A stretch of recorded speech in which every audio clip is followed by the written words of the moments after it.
Hello guys, welcome back to my other new blog.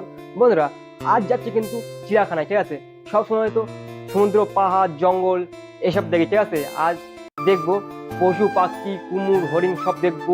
তো আমি ready হয়ে গেছি, এখন যাব বাস স্ট্যান্ডে, বাস ধরে কিন্তু যাব। তো দেখতে পাচ্ছি রাস্তায় আছি, দেখো। তো যাই রাস্তায়। তো তোমাদের একটা কথা বলবো, তার চ্যানেল নতুন, যারা সাবস্ক্রাইব করে দেখতে থাকো। তখন যাচ্ছি রাস্তায়। তো বাস স্ট্যান্ডে দেখা যাচ্ছে আবার।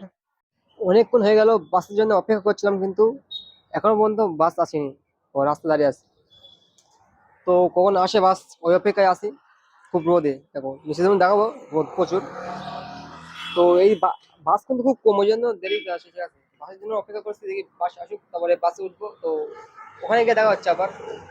বন্ধুরা, চেয়া যাবো যাওয়ার জন্য কিন্তু এক জায়গায় এসে দাঁড়িয়েছিলাম। ঠিক আছে, এখন কিন্তু বাস আসে নাকি, বাসের জন্য অপেক্ষা করছে। যাবো, বাইরে কি রোদ।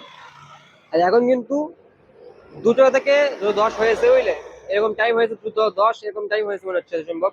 এখন কিন্তু প্রচুর রোদ, আমি দাঁড়িয়ে আছি বাসের জন্য। দেখো রাস্তায়, মেন রাস্তার সাইডে, দেখো পুরো সামনে দাঁড়িয়ে আছি।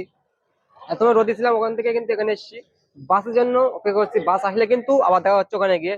তো দেখতে হবে। এখনো কিন্তু বন্ধুরা বাস আসেনি, অনেক সময় বসে আছি, 2 ঘন্টা বসে আছি। একটু খেতে গিয়েছিলাম, ওখানে হচ্ছে বাস চলে গেছে তার মধ্যে। তো তারপর থেকে কিন্তু বাস আসেনি। ঠিক আছে, এখন কী হবে বলা যাচ্ছে না, হয়তো বাড়ি যেতে হবে যা দেখছি। তো হয়তো পরে আসবো, পরে কোনো এক সময় আসবো, দেখি বাস আসলে ভালো, হয়তো চলে যাবো। 3টে বেজে গেছে, বুঝছেন।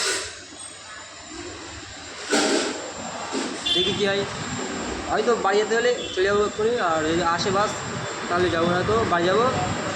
আবার কদিন পরে যাবো চিড়িয়াখানায়। ঠিক আছে বন্ধুরা, দুঃখের কথা, যাওয়া হলো না কারণ বাস পাইনি। তো ওখান থেকে 2 ঘন্টা অপেক্ষা করার পরে এখন কিন্তু বাড়ি যাচ্ছি। ঠিক আছে, হয়তো খুব তাড়াতাড়ি যেতে পারি ওখানে, নয়তো ফের কাল চেষ্টা করবো যাওয়ার জন্য। কাল রবিবার আছে, কালকে চেষ্টা করছি। তো আজ এখানেই শেষ করছি, আশা করি কালকে যাবো এবং যেতে পারবো। তো এই পর্যন্তই। ভালো লাগলে লাইক, সাবস্ক্রাইব, শেয়ার করবে। ধন্যবাদ।